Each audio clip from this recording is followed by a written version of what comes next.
My name is David Robinson. I'm a senior producer on Afro Samurai. Afro Samurai is a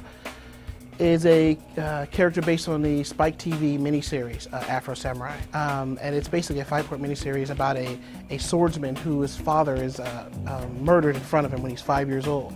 And it's a story of redemption and revenge from that point on.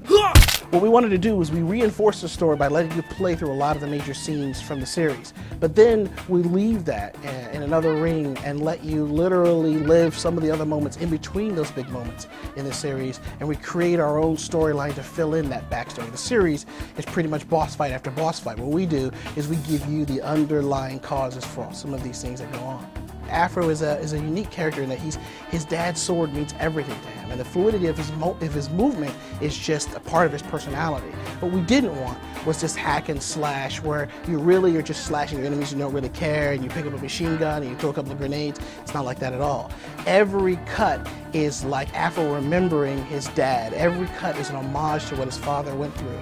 And there are a lot of really tear-jerking, thought-evoking scenes that happen in the series, and we want you to feel that in every cut. And so what we did was we based this whole fighting system around what would you do if you had this omni-powerful sword and you could literally cleave through flesh like it was butter. In the combat, it just plays beautifully. You could run up a wall, backflip, come down on a character, cleave him in half, juggle two or three characters, come down on another character, cut off his head, and just literally not touch the ground for 2 or 3 minutes, killing people. And that's what we wanted. That's what we saw in the series. Our engineers and our art director Brian Johnson just did an amazing job. What they wanted to do was give Afro literally a look that had never been achieved in games before. We had this really cool cross-hatching, this dynamic across the whole world, all characters, that really makes it look like you've painted this manga, and this manga is actually moving. I think at the early beginning of our production, we didn't have that in mind.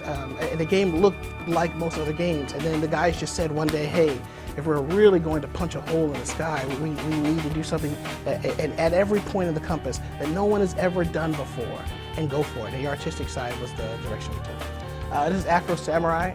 It's coming out on the PlayStation 3 and the Xbox 360. It's coming out this fall.